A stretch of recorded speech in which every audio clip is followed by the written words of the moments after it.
Hello friends, स्वागत है आपका all about computer network channel में। फ्रेंड्स, आज की वीडियो का टॉपिक है how to redirect all DNS queries to your pfSense firewall. Friends, आज की वीडियो के माध्यम से हम सीखेंगे किस प्रकार हम सभी डीएनएस क्वेरीज को अपनी पीएफसेंस फायरवॉल पर रीडायरेक्ट करा सकते हैं।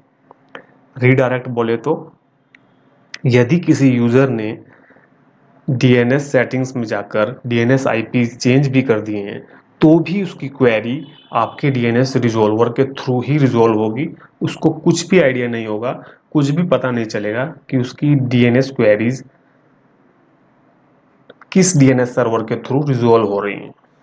ठीक है, तो आज के इस टास्क को परफॉर्म करने के लिए चलते हैं हम अपने कंप्यूटर स्क्रीन पर और लॉग इन करते हैं अपनी पीएफसेंस फायरवॉल में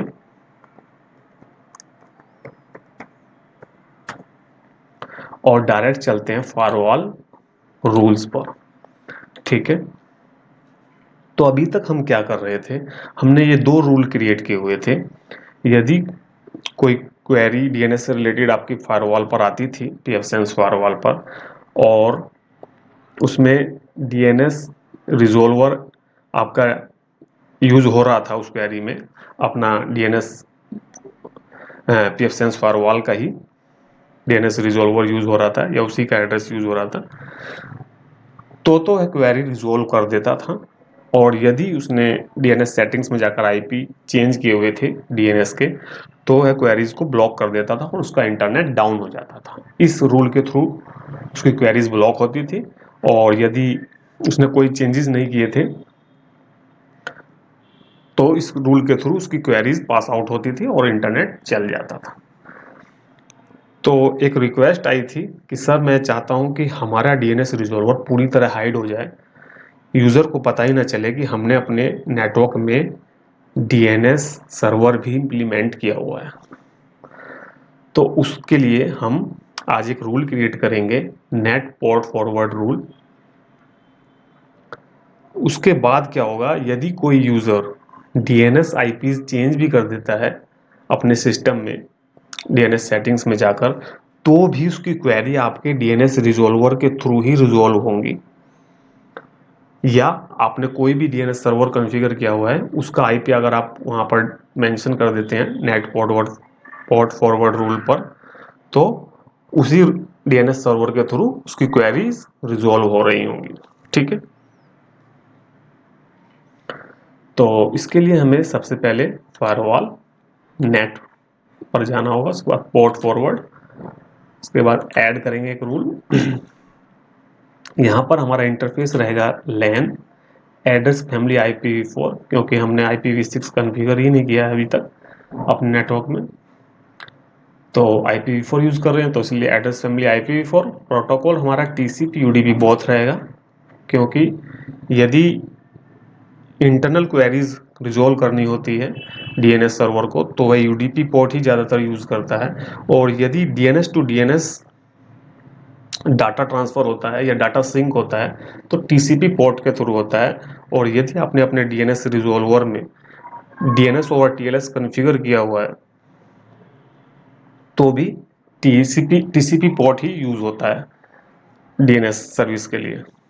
और डीएनएस ओवर टीएलएस कैसे कॉन्फ़िगर करते हैं उसके लिए मैं वीडियो बना चुका हूं, आप चेक कर लीजिएगा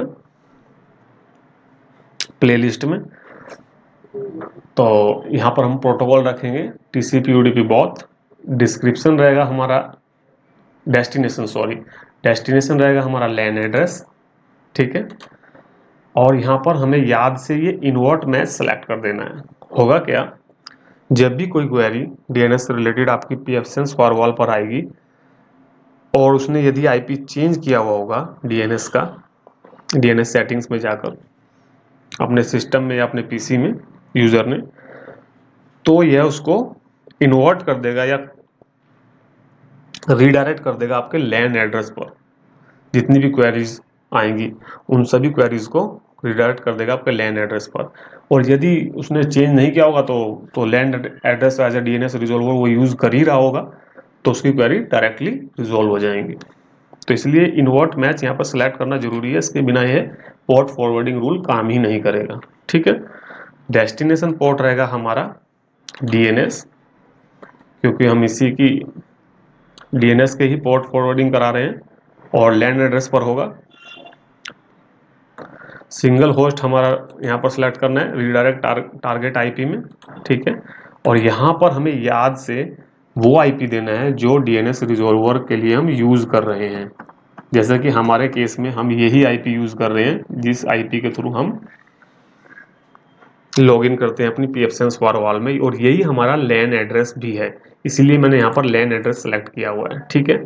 लैन एड्रेस एक आईपी होता है, याद रखिएगा, और लैन नेट एक लैन नेटवर्क होता है पूरा, ठीक है। तो इसमें आप डिफरेंस याद रखिएगा, लैन एड्रेस आईपी होता है आपकी फायरवॉल का, और लैन नेट आपका पूरा नेटवर्क होता है जो हम कॉन्फ़िगर किया हुआ होता है हमने एज ए लैन नेटवर्क, ठीक है। और वैन नेटवर्क इसी प्रकार होता है। तो रीडायरेक्ट टारगेट आईपी हमने सेलेक्ट कर दिया है, आपका लैन एड्रेस जो भी हमारा ये है जिससे हमने लॉगिन किया है, ठीक है। और रीडायरेक्ट टारगेट पोर्ट हमारा रहेगा डीएनएस, ठीक है।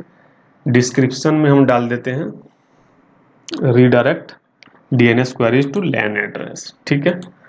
और यहाँ पर आपको याद से नेट रिफ्लेक्शन को डिसेबल कर देना है। मैं फिर बोल रहा हूँ, यहाँ पर अगर आप नेट रिफ्लेक्शन को डिसेबल नहीं करेंगे तो यह रूल काम नहीं करेगा, ठीक है। फिल्टर रूल एसोसिएशन, यहाँ पर आपको कुछ नहीं करना है। ऐड एसोसिएटेड फिल्टर रूल, ये क्या करेगा, एक सॉरी एक इंटरलिंक रूल आपका लैन साइट पर या लैन इंटरफेस रूल्स पर क्रिएट कर देगा ऑटोमेटिकली। ये देखिए, सेव करते हैं, अप्लाई करते हैं, और यहाँ पर एक रूल क्रिएट हो गया होगा आपके लैन इंटरफेस के लिए। ये देखिए, ये हो गया, ठीक है। तो इस रूल को उठा के हमें सबसे ऊपर ले जाना है यहाँ पर, ठीक है। अब इस रूल की हमें कोई ज़रूरत नहीं है, ठीक है। वैसे तो इस रूल की भी ज़रूरत नहीं है, क्योंकि जितनी भी क्वेरीज आएंगी डीएनएस से रिलेटेड वो उनको रीडायरेक्ट करा देगा आपके लैन एड्रेस पर इस रूल के थ्रू, ठीक है। तो हम इसको डिलीट ही कर देते हैं। अच्छा, पोजीशन चेंज किए तो हमने पहले सेव करना था, सेव कर दिया। अब हम इस रूल को डिलीट कर देते हैं, इसकी कोई ज़रूरत नहीं है, ठीक है। अब देखिए हमारी क्वेरीज रिजॉल्व होंगी। यूट्यूब चला कर देखते हैं, पहले यूट्यूब चल रहा है। नेटफ्लिक्स चला कर देखते हैं, नेटफ्लिक्स भी चल रहा है। और बैकएंड में देखिए ये आपकी क्वेरीज इसी रूल के थ्रू रिजॉल्व हो रही हैं। चेक कैसे कर सकते हैं, नेटवर्क सेटिंग्स पर जाइए, चेंज एडेप्टर सेटिंग्स पर जाइए, प्रॉपर्टी में जाइए, और यहाँ पर आप कोई भी आउटसाइड डीएनएस सर्वर मेंशन कर दीजिए, या उसका आईपी यहाँ पर टाइप कर दीजिए। जैसे मैंने गूगल का कर दिया और नीचे क्लाउड फेयर का कर दिया, ठीक है। उसके बाद ओके क्लोज। अब क्या है, यदि हमारा वो नेट पोर्ट फॉरवर्डिंग रूल काम नहीं करेगा तो हमारी क्वेरीज ब्लॉक हो जानी चाहिए इस रूल के थ्रू, क्योंकि ये कोई भी आउटसाइड डीएनएस सर्वर को अलाउ ही नहीं करता है इस रूल के थ्रू। तो देखते हैं,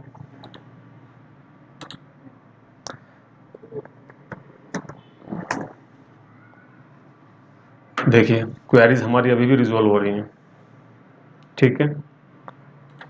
तो वो इस रूल के थ्रू ही हो रही हैं। इस रूल तक का तो अब कोई मतलब ही नहीं है, फिर भी हमने सेफ साइड के लिए इसको रखा हुआ है, ठीक है। ये देखिए क्वेरी इसी रूल के थ्रू हमारी रिजॉल्व हो रही है। और भी चेक कर लेते हैं, बीबीसी, ये देखें क्वेरीज हमारी जितनी भी हो रही हैं इसी रूल के थ्रू। प्राइवेसी एरर आ गया, ठीक है। कहने का मतलब है कि हमारी जितनी भी क्वेरीज रोल हो रही हैं इस रूल के थ्रू हो रही हैं। और मज़े की बात यह है, अगर यूज़र जैसे मैंने ही चेंज किया था अभी, मान लीजिए इस यूज़र ने चेंज किया है आईपी, और ये अपने में खुश होता रहेगा कि मैंने तो आईपी चेंज कर दिया, अब एडमिन को क्या पता चलेगा, मॉनिटरिंग वगैरह सब उसकी फेल हो गई है। क्योंकि डीएनएस चेंज कर दिया है तो क्या मॉनिटर कर रहा होगा, लेकिन उसको ये नहीं पता कि बैकएंड में डीएनएस रिजॉल्वर ही यूज कर रहा है वो, और सभी मॉनिटरिंग इनेबल है, एडमिन को सब पता चल रहा होगा कौन सी वेबसाइट वो विजिट कर रहा है या क्या क्या वो डाउनलोड कर रहा है एनटॉप एनजी के थ्रू। और एनटॉप एनजी कैसे कन्फिगर करते हैं उसके लिए मैंने वीडियो बनाई हुई है, आप प्लेलिस्ट में जाके चेक कर लीजिए। ठीक है, तो आज की इस वीडियो में इतना ही, मिलते हैं नेक्स्ट वीडियो में। फ्रेंड्स, यदि आपको मेरी वीडियोस पसंद आ रही हैं तो मेरी वीडियोस को लाइक शेयर एंड सब्सक्राइब कीजिए, जिससे मुझे मोटिवेशन मिले और मैं आपके लिए इसी प्रकार के टेक्निकल वीडियोस लाता रहूं। तो मिलते हैं नेक्स्ट वीडियो में, तब तक के लिए टेक केयर, बाय।